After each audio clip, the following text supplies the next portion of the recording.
Tea తాగేటప్పుడు మాకొక road కనిపించింది. ఆ రోడ్‌లో ఈవెన్ ఒక మనిషి గూడా లేరు. ఆ రోడ్ మొత్తం ఎంత క్రీపీగా ఉందంటే చాలా డార్క్. ఇంకా ఏవేవో సౌండ్స్ గూడా వినిపిస్తున్నాయి. బండి స్టార్ట్ జేసి ఆ రోడ్‌లోకి వెళ్తున్నాం.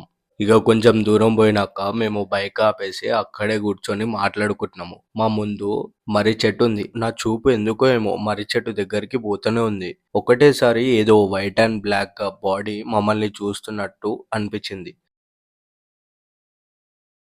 స్టోరీలకి వెళ్ళే ముందు క్యారెక్టర్స్ నేమ్స్ తెలుసుకుందాం. రవి ఇంకా ఆర్య.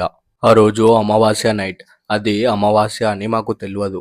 యాక్చువల్లీ మేము హాస్టల్‌లో ఉంటాము. నేను ఇంకా నా ఫ్రెండ్. ఆ రోజు మాకు నిద్ర పట్టకపోయేసరికి బయటికి వెళ్దాం అనుకున్నాం. సరే అని ఇగ బైక్ తీసుకొని అలా పక్క ఊరికొచ్చినాం. అప్పుడు టైం అరౌండ్ 2:40 అవుతుంది. సో, అట్లా తిరుగుతుంటే మాకొక టీ పాయింట్ కనిపించింది. సో, అక్కడ ఆగి టీ తాగుతున్నాం. కానీ టీ తాగేటప్పుడు మాకొక రోడ్ కనిపించింది. ఆ రోడ్‌లో ఈవెన్ ఒక మనిషి గూడా లేరు. ఆ రోడ్ మొత్తం ఎంత క్రీపీగా ఉందంటే చాలా డార్క్. ఇంకా ఏవేవో సౌండ్స్ గూడా వినిపిస్తున్నాయి. మాకు ఎందుకో ఏమో ఆ రోడ్‌లోకి వెళ్ళాలని చాలా అనిపించింది. సో, టీ తాగి బండి స్టార్ట్ జేసి ఆ రోడ్‌లోకి వెళ్తున్నాం.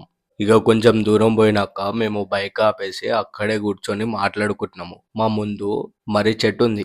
నేను, ఆర్య ఇద్దరం కలిసి మాట్లాడుకుంటున్నాము. నా చూపు ఎందుకో ఏమో మర్రి చెట్టు దగ్గరికి పోతూనే ఉంది. ఒకటేసారి ఏదో వైట్ అండ్ బ్లాక్ బాడీ మమ్మల్ని చూస్తున్నట్టు అనిపించింది. కరెక్ట్‌గా నేను ఇట్లా డీప్‌గా చూస్తున్నా అప్పుడే అది మాయమైపోయింది. ఇగ నేనేమనుకున్నా అంటే ఇగ చీకటి ఉంది కదా! నాకు గూడా ఏమంత కనిపిస్తలేదు.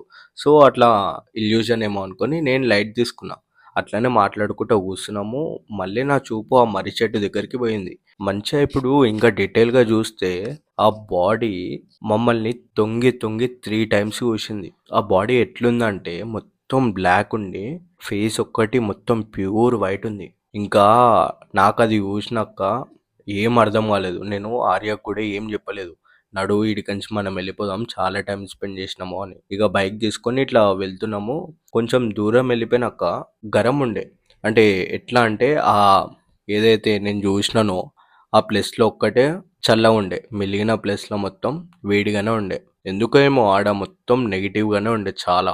ఇగ హాస్టల్‌కొచ్చేసినాము, పడుకున్నాము. నెక్స్ట్ డే మార్నింగ్ నుండి నాకు హై ఫీవర్, వామిటింగ్స్ ఇంకా నేను నాలాగా అయితే అస్సలు లేను. 1 వీక్. నాకు ఏదో గాలి సోకినట్టు లేదా నేను పడుకుంటా గదా! ఏదైతే నేను జూషినా అని జెప్పినా జూషినావా మొత్తం బాడీ మొత్తం బ్లాక్ ఇంకా ఫేస్ ఒక్కటే వైట్ ఉంది అని. అదే నా కళ్ళలో తిరుగుతుంది. లిటరల్లీ నేను మెలుకున్నప్పుడు గూడా నా ముందు నుండి ఏదో పోయినట్టు నాకనిపిచ్చింది. ఇగ అది నా ఫ్రెండ్స్ జూషి నాకు గాలి సోకింది అని అనుకోని పాస్టర్ దగ్గరికి తీసుకొని పోయినారు. ఇట్లా చర్చ్‌లకి పోయినామో లేదో పాస్టర్ మమ్మల్ని చూసి డైరెక్టొచ్చి నిన్ను మేలాత్మ వెంబడిస్తుంది అని జెప్పిండు. ఇంకా నీ బాడీలో 2 రోజులుంది అని గూడా జెప్పిండు. దాని వల్లనే నీ హెల్త్ మొత్తం ఇంతగనం ఖరాబయింది అని జెప్పిండు. సో, గాయ్స్ ఇది స్టోరీ. మీకు ఒకవేళ ఈ స్టోరీ నచ్చి ఉంటే నాకు కామెంట్స్‌లో చెప్పండి. సో, నెక్స్ట్ స్టోరీ కోసం పీస్.